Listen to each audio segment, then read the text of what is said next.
Hello மக்களே, நீங்க பார்த்துட்டு இருக்கிறது ஷார்ட். இன்னைக்கு நம்ம சேனல்ல பார்க்க போறது what if series season 3 episode 3 break டவுனை இந்த வீடியோல பார்க்க போறோம். அதோட ஒரு சில ஈஸ்டர் எக்ஸையும் இதுல பார்ப்போம். இது வரைக்கும் நம்ம சேனலை சப்ஸ்கிரைப் பண்ணாம பார்த்துட்டு இருந்தீங்கன்னா மறக்காம சப்ஸ்கிரைப் பண்ணுங்க. பக்கத்துல இருக்க பெல் ஐகானை கிளிக் பண்ணுங்க. அப்பதான் நம்ம ஃபியூச்சர்ல போடுற ஒவ்வொரு வீடியோஸும் உங்களுக்கு நோட்டிபிகேஷனா வந்து நிக்கும். நம்ம சேனல்ல பாத்தீங்கன்னா ஆல்ரெடி எபிசோட் 2 பிரேக் டவுனை போட்டிருக்கோம். அதை யாராவது பார்க்காம இருந்தீங்கன்னா டிஸ்கிரிப்ஷன்ல லிங்க் கொடுக்குறேன், மறக்காம செக் பண்ணி பாருங்க. வாட் இஃப் சீசன் 3 பாத்தீங்கன்னா ஒவ்வொரு எபிசோடுமே சும்மா தக்காளி தாறுமாறா இருக்கு. அதோட புது ஸ்டோரிஸும் கூட தான். அதாவது இந்த எபிசோட் 3 டைட்டில் பாத்தீங்கன்னா what if the red Guardian stopped the winter soldier. இந்த எபிசோட்ல பாத்தீங்கன்னா முழுக்க ரஷ்யன் சூப்பர் சோல்ஜரும் விண்டர் சோல்ஜரும் ஒருத்தருக்கு ஒருத்தர் மோதி கொண்ட தருணங்களை தான் ஆல்டர்னேட் ஸ்டோரியில எக்ஸ்ப்ளோர் பண்ண போறோம். அதாவது இந்த எபிசோட் பாத்தீங்கன்னா நம்ம ரெட் கார்டியன் கிட்ட இருந்து ஆரம்பிக்கும். நம்ம விண்டர் சோல்ஜரோட மிஷனான ஹோவர்ட் ஸ்டார்க் அண்ட் மரியா ஸ்டார்க்கோட அசாசினேஷன் பாத்தீங்கன்னா நம்ம ரெட் கார்டியனால ஸ்டாப் பண்ணப்பட்டிருக்கும். இதன் மூலமா பாத்தீங்கன்னா நம்ம ரெட் கார்டியனுக்கும் விண்டர் சோல்ஜருக்கும் ஒரு இணைபிரியாத நட்பு ஏற்படுது. அதோட அவங்களை மேனிபுலேட் பண்ற ரெட் ரூமோட ஆர்டர்ஸையும் எதிர்க்க வச்சிருக்கும். அதாவது எண்ட் ஆஃப் தி ஸ்டோரி லைன்ல பாத்தீங்கன்னா ரெட் கார்டியனும் விண்டர் சோல்ஜரும் அவங்களுக்கு ஏற்பட்ட ஆபத்துல இருந்து தப்பிச்சு இருந்திருப்பாங்க. ஆனா அதுக்காக அவங்க கொடுத்த வேலை பாத்தீங்கன்னா அவங்களோட ஃப்ரெண்ட்ஷிப் தான். அதனால பாத்தீங்கன்னா நம்ம பக்கி வந்து மறுபடியும் ரெட் ரூமோட லீடரான டிராக்கோவால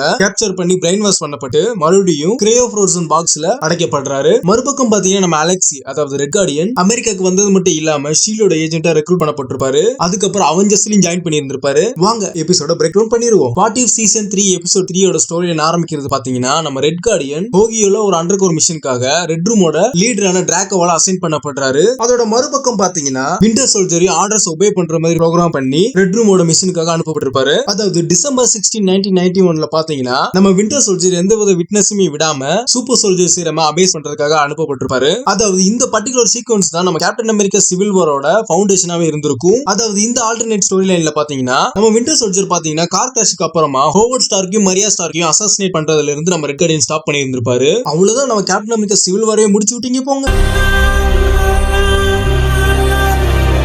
அப்போ பாத்தீங்கன்னா நம்ம ரெட் கார்டியன் அலெக்சி வந்து நம்ம விண்டர் சோல்ஜர் கூட ஆர்கியூ பண்ணிருப்பாரு. என்னோட மிஷன் சூப்பர் சோல்ஜர் சீரமை ஸ்டீல் பண்றது மட்டும் தான் அப்படின்னு சொல்லியிருப்பாரு. ஆனா அதுக்கு நம்ம விண்டர் சோல்ஜர் பாத்தீங்கன்னா எந்தவித விட்னஸையும் விட்டு வைக்க கூடாதுன்னு சொல்லியிருப்பாரு. ரெண்டு பேருமே இந்த விஷயத்தை பத்தி ஒருத்தருக்கு ஒருத்தர் சண்டை போட ஆரம்பிச்சிருந்திருப்பாங்க. ஆனா அவங்களோட சண்டை முடியறதுக்குள்ளேயே போலீஸ் போர்ஸும் டாஸ்க் போர்ஸும் அந்த இடத்துக்கு வந்திருப்பாங்க. இவங்க கிட்ட மாட்டாம எஸ்கேப் ஆகணும்ன்றதுதான் இந்த ரெண்டு பேரோட குறிக்கோளாவே இருந்திருக்கும். அதாவது நம்ம பக்கி பாத்தீங்கன்னா 3 சீரமுக்கு பதிலா ஒரு சீரம் தான் ரிட்ரீவ் பண்ணி இருந்திருப்பாரு. அதனால ரெட் ரூம் அந்த 2 சூப்பர் சோல்ஜரையும் மிஷின்ல இருந்து எக்ஸ்ட்ராக்ட் பண்றதை ரெஃப்யூஸ் பண்ணி இருந்திருப்பாங்க. நம்ம அலெக்ஸியும் பக்கியும் பாத்தீங்கன்னா லாஸ் வேகாஸ் போறதுக்கு முடிவு பண்ணி இருந்திருப்பாங்க. அது எதனாலனா ரெட் ரூமோட ஹை ப்ரொஃபைல் இன்ஃபார்மரான ரூக்க கான்டாக்ட் பண்ணி ரஷ்யாவுக்கு எப்படியாவது சேஃபா போகணும்னு பாத்துருப்பாங்க. அவங்க ரெண்டு பேருமே ஒரு கார் ஆட்டையை போட்டு அங்கிருந்து கிளம்பி இருப்பாங்க. ஆனா அவங்களை பின்னாடியே பெடரல் ஏஜென்ட்ஸ் ஃபாலோ பண்ண ஆரம்பிச்சாங்க. அதாவது பார்க் ரேஞ்சரான மொராலிஸும் சீலோட ஏஜென்ட்டான பில் ஃபாஸ்டரும் அந்த டீமை லீட் பண்ணி கொண்டு போயிருந்திருப்பாங்க. அலெக்ஸியும் பக்கியும் பாத்தீங்கன்னா அவங்களோட காரோட ஸ்டாப் பண்ணப்பட்டிருப்பாங்க ஷீல்டால. அந்த செக் பாயிண்ட்ல எப்படியோ நம்ம பில் ஃபாஸ்டர் அவங்கள கண்டுபிடிச்சிடுறாரு. கோலியாத்னு சொல்ல போற ஒரு ஆட்மேன் சூட் நம்ம பாஸ்டர் கிட்ட இருந்ததையும் இந்த ரெண்டு பேத்துக்கும் தெரிய வருது. நம்ம அலெக்ஸியும் பக்கியும் எப்படியோ கோலியாத்தை டிஸ்ட்ராக்ட் பண்ணி க்ளோஸ் ஆன வெட்டனரி ஹாஸ்பிட்டல்ல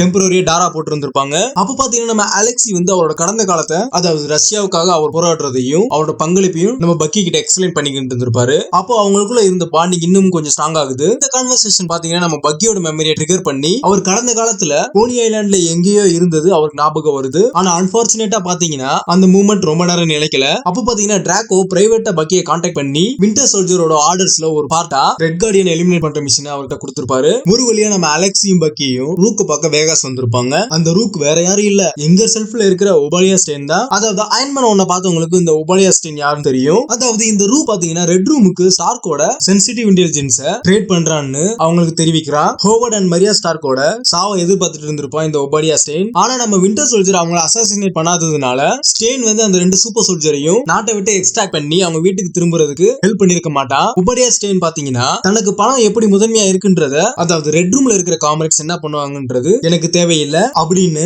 ஒரு ஸ்பீச் கொடுத்துக்கிட்டு இருந்திருப்பான். இந்த விஷயம் பாத்தீங்கன்னா நம்ம பக்கிய விண்டர் சோல்ஜரை பிரெயின் வாஷ் பண்றதுல இருந்து விடுவிக்குது. அப்போதான் நம்ம பக்கிக்கு தெரிய வருது ரெட் ரூம் வந்து தன்னை ஒரு பகடக்கையா யூஸ் பண்றாங்கன்னு ரியலைஸ் பண்றாரு. அதனால தன்னை சாக்ரிஃபைஸ் பண்ண தயாராகிறாரு. ரூக் அட்டாக் பண்ணது மட்டும் இல்லாம கில் பண்ணிட்டு அங்கிருந்து அலெக்சியோட தப்பிக்கிறதுக்கும் பிளான் பண்றாரு நம்ம பக்கி. அவங்க அந்த ஹோட்டல்ல இருந்து தப்பிக்கிற ஒரு பர்டிகுலர் சீன் பாத்தீங்கன்னா குறிப்பா நம்ம ரெட் கார்டியன் ஜம்ப் பண்றது பாத்தீங்கன்னா கேப்டன் அமெரிக்கா தி விண்டர் சோல்ஜர்ல நம்ம கேப்டன் அமெரிக்கா அந்த லிப்ட்ல இருந்து ஜம்ப் பண்ற சீன் மாதிரியே ரெஃபரன்ஸ் பண்ணி இருந்திருப்பாங்க.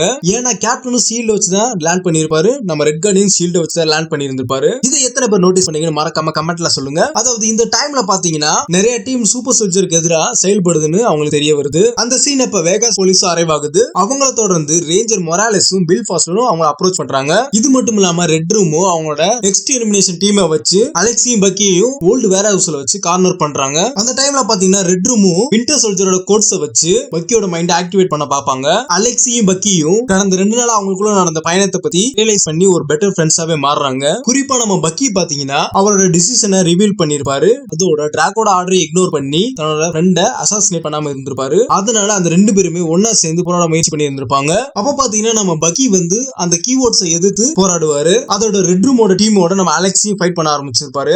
இந்த எபிசோட எண்டிங் பாத்தீங்கன்னா கொஞ்சம் கசப்பாவே தான் முடிஞ்சிருக்கும். நம்ம பக்கியை பாத்தீங்கன்னா ரெட் ரூம் வந்து பிணைக்கதையா பிடிச்சிருப்பாங்க. அதோட அலெக்சியை பத்தி ரிவீல் பண்றத மறுத்ததுனால பக்கியை ரீகண்டிஷன் பண்ணி கிரையோஜெனிக்கா தூங்க வச்சிருப்பாங்க. அதோட மறுபக்கம் பாத்தீங்கன்னா நம்ம அலெக்சியும் பாத்தீங்கன்னா ஷீல்டு மூலமா அமெரிக்காவுக்கு வந்திருப்பாரு. அதோட பாப் டோட்டல்னு சொல்லப்படுற ஒரு பிசிக்கல் கோச்சாவும் ஒர்க்க கண்டினியூ பண்ணிட்டு இருந்திருப்பாரு. இருந்தாலும் புது சூப்பர் சோல்ஜரா ஷீல்டால ரெக்ரூட் பண்ணப்பட்டு இருந்திருப்பாரு. அந்த எபிசோட எண்டிங்ல பாத்தீங்கன்னா 2012 அவெஞ்சர்ஸ் பிலிமோட ஐகானிக் சீன்ல ஒரிஜினல் ஹீரோஸோட சேர்ந்து ரெட் கார்டியன் பாத்தீங்கன்னா அபிஷியலா அமெரிக்கன் ஹீரோவா ஆயிருந்திருப்பாரு. அதாவது இந்த யூனிவர்ஸ்ல பாத்தீங்கன்னா நம்ம கேப்டன் அமெரிக்கா ஏஜ் ஆஃப் அல்ட்ரான்லயே மியால் நேர தூக்குற மாதிரி இருந்திருக்கும் போல. ஏன்னா அவர் மனசு உறுத்தின சம்பவம் இந்த யூனிவர்ஸ்ல இல்லாமலே போயிருந்திருக்கும். இதை பத்தி நீங்க என்ன நினைக்கின்றதையும் மறக்காம கமெண்ட்ல சொல்லுங்க. இந்த எபிசோட்ல வந்த ஒரு சில ஈஸ்டர் எக்ஸையும் டீடைலா பாத்துருவோம். 1991ல இருந்த சிவில் வார்ல வந்த அந்த ஃபுட்டேஜ் தான். இந்த ஃபுட்டேஜ் மூலமா அவெஞ்சர்ஸ்குள்ள ஒரு பெரிய சிவில் வார் நடந்திருக்கும். ஆனா நம்ம ரெட் கார்டியன் இந்த ரியாலிட்டில ஸ்டாப் பண்ணதுனால இப்படிப்பட்ட சம்பவம் நடக்காத மாதிரி இருந்திருக்கும். ரெண்டாவது பாத்தீங்கன்னா இந்த எபிசோட்ல டிராக்கோட டாட்டரையுமே மென்ஷன் பண்ணி இருந்திருப்பாங்க.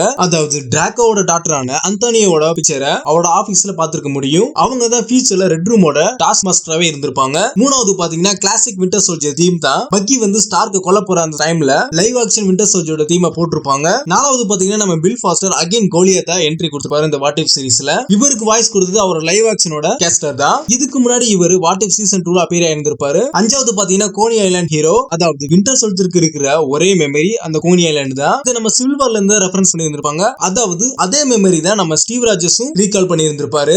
கடைசியாவும் மரண மாசம் இருக்கிறது பாத்தீங்கன்னா 2012 அவெஞ்சர்ஸ்ல நம்ம ரெட் கார்டியன் இருந்ததுதான். அதாவது பில் ஃபாஸ்டர்ல ரெக்ரூட் பண்ணப்பட்டு அந்த எபிசோட எண்டிங்ல ரெட் கார்டியனும் 2012 அவெஞ்சர்ஸோட சர்க்கிள் ஷாட்லயும் மாசா போஸ்ட் கொடுத்துட்டு இருந்திருப்பாரு. இந்த வீடியோ பத்தின உங்களோட தாட்ஸ் மறக்காம கமெண்ட்ல சொல்லுங்க. இந்த வீடியோ பிடிச்சிருந்தா லைக் பண்ணுங்க, ஷேர் பண்ணுங்க, கமெண்ட் பண்ணுங்க, மறக்காம சப்ஸ்கிரைப் பண்ணுங்க, பக்கத்துல இருக்க பெல் ஐகானை கிளிக் பண்ணுங்க. அப்பதான் நம்ம ஃபியூச்சர்ல போற ஒவ்வொரு வீடியோஸும் உங்க நோட்டிபிகேஷன் வந்து நிக்கும். இதே மாதிரி அடுத்த ஒரு சூப்பரான வீடியோல உங்களை சந்திக்கிறேன். உங்களிடமிருந்து விடைபெறுவது ஷோடாக் சோஸ். பிஜிஎம் படுப்பா.